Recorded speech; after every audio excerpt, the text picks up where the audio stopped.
Hey everybody, Pinstripe here. What is going on? Welcome back to some more IL-2. Tonight we are here on the outskirts of Berlin, looking to take off in the Focke-Wulf Ta-152. This was yet another aircraft that arrived late into World War II, saw a little bit of combat during that time.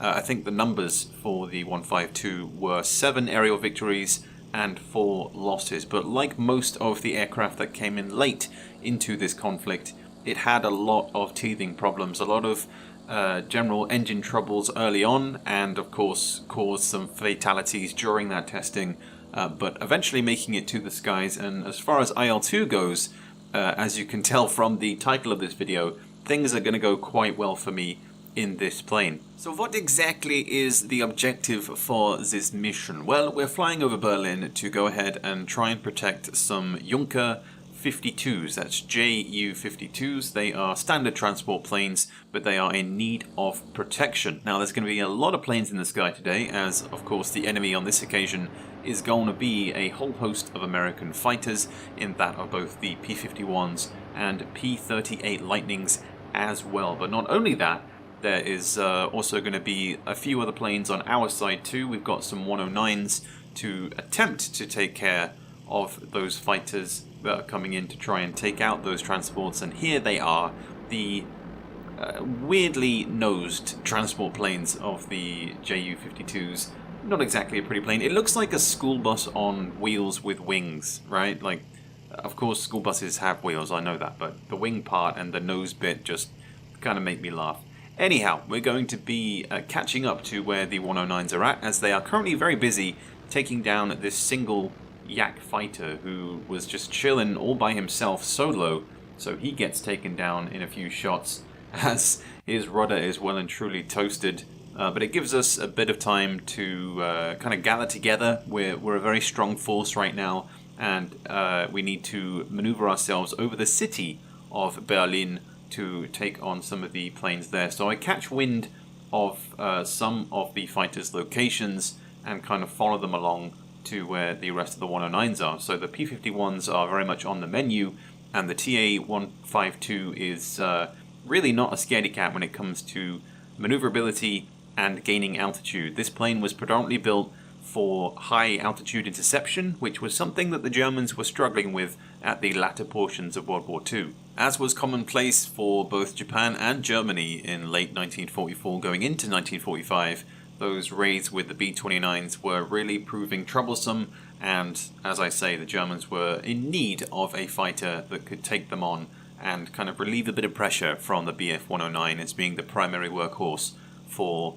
the German Air Force. The Luftwaffe was in trouble, but on this occasion it is the P-51s that are going to be on the menu. As far as armament goes, we are bringing just the single 30mm alongside 2 20mm cannons, so pretty dang hefty, and they are really going to come in handy in the latter portions of this video going after the Lightnings. But for now, with our altitude gained, we're going to be using that speed to come down and try and pick a target. You'll notice that I kind of change focus last second and move on to this other P-51. They are of course doing the standard boom and zoom, going up and down, diving very quickly and rapidly, but I'm able to do that as well. That's the main thing that I'm really liking about the 152, is its ability to effectively outperform in certain areas these American fighters. Interestingly enough, the 152 never actually saw action against American fighters because it was brought in so late.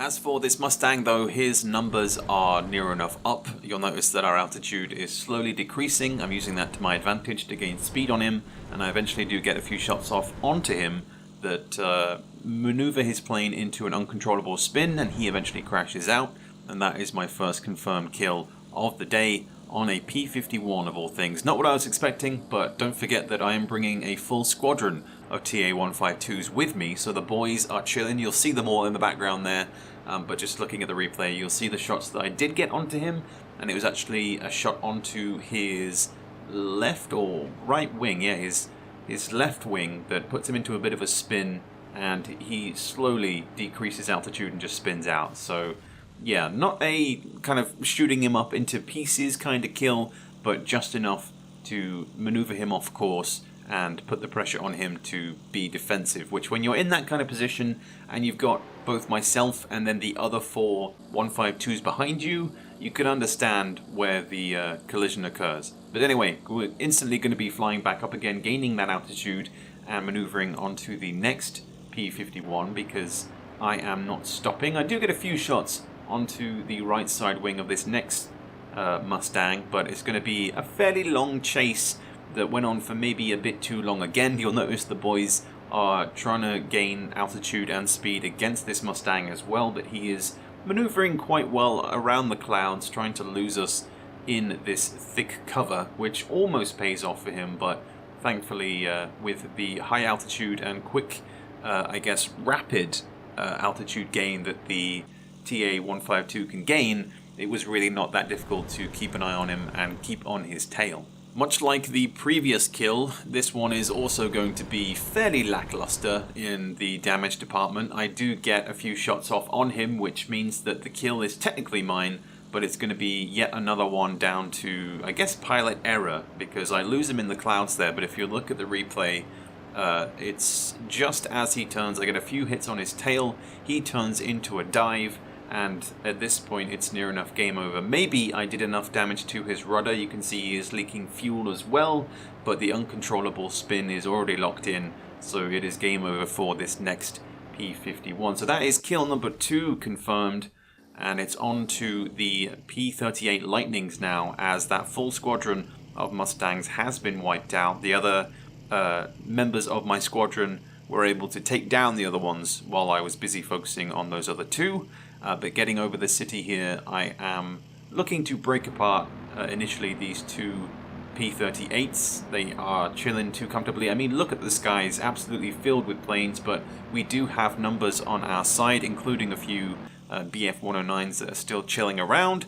So just trying to get in, break up these planes and maneuver them away from each other, because as soon as a pair break apart, that's when you can dive in and start to do some damage. But I get a little bit indecisive and have to kind of break off because I'm aware of how much speed I'm losing flying at a lower altitude, and I get quite close to home, quite literally. The ground comes at you very, very fast, but trying to keep on these P-38s, which was, again, very surprising, bearing in mind how fast the Lightning is, given the name. The fact that the Ta-152 could keep up to it quite easily was very much a blessing in disguise. As the Ta-152 was built via the Focke-Wulf design, it was developed from the FW-190, which I guess makes sense, but flying it, you'll notice that the wingspan is very thin, but also very long, so it's a very lanky feeling plane, but again, the climb rate is just so good in being able to keep up with Allied aircraft. I mean, if we were to take into account very, very high altitudes, to reach 10,000 meters, so about 33,000 feet, that would take roughly 10 minutes for the 152 to make it to those kind of heights, which is pretty crazy, but not as crazy as my 30mm cannons just absolutely cutting through my 3rd target and gaining my 3rd kill. It was more of a shoot and hope kind of situation where I could see him at about, what, 50 to 60 meters.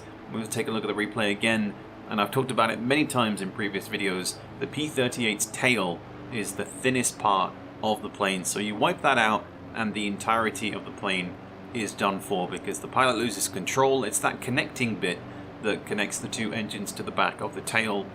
You lose that and it's game over for most Lightnings. So he crashes into the drink. We get our 3rd kill of the day, but we are not done yet because we need to continue this focus.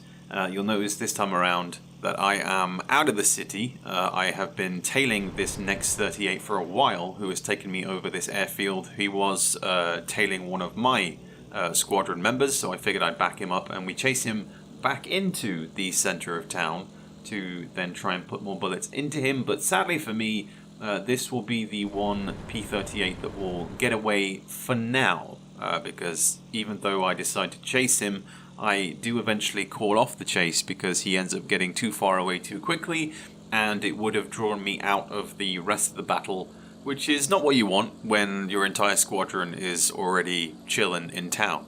So, Commandant, turning our attention back to the skies of Berlin, we are looking for our 4th kill, and we do indeed spot where our 2 comrades are currently at, the other P-38, who is all alone and very much surrounded, so he is doing all kinds of defensive maneuvers, but thankfully for us it's not going to take us too long to get onto his tail. Of course, one of the things that we don't want is to lose him in the clouds. Even though we do have a fairly strong aircraft, the Lightning is, as we've said many times before, as the name implies, a very fast aircraft that is able to climb away and use its speed to its advantage, which is exactly what we had in the previous example with the plane that I just called the chase off of, because I could have chased him, but it would have taken me so long to get back to him. But we do eventually climb and hit the kill shot onto this 4th target once more, the 30mm coming in handy to disintegrate the tail completely on this P-38. So he goes down, and we'll see once more in the replay, just getting those long distance hits. It's been kind of long distance sniping in a way in this video, but yeah, the tail is just in all pieces, everything flying around. The pilot does indeed make it out, but when you're in that kind of a spin, it is well and truly just uncontrollable. There is no coming back from that. In fact, his wing partially breaks off as well. He crashes, and that is kill number 4. But at this point, I am very much aware that the skies are clear over Berlin, but I am still hungry for my 5th kill that would make me an ace. So I take my boys, and we push ahead into the countryside over Germany, as this is where it's time to hunt down the P-38 that escaped earlier on.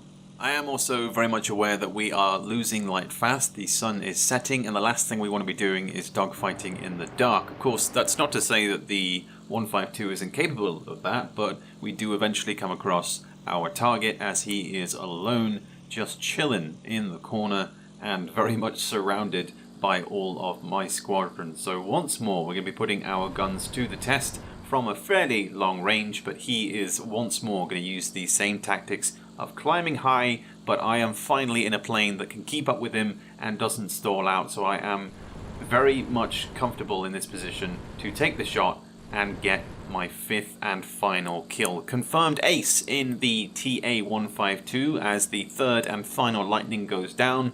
So we can call it a successful mission overall, with all planes destroyed and all threats removed. I don't think we lost any transport planes. If anything, we kept the fighters very busy, and it pays off once again from a distance with those heavy cannons. But for one final time, we will take a look at the replay, and you'll see the common occurrence once more with these American fighters, as I get the exact same result, I guess, of disintegrating the tail and observing the Lightning going out of control. And again, just being able to climb at the same rate as the Lightning, keep up with him, and as well going into that loop at the peak of it, being able to catch him was just enough to then bring him down. So that's 3 kills onto the P-38s, 2 kills onto the P-51s, and we are indeed confirmed to be an ace. So the only thing left to do now is to head home and watch as the final plane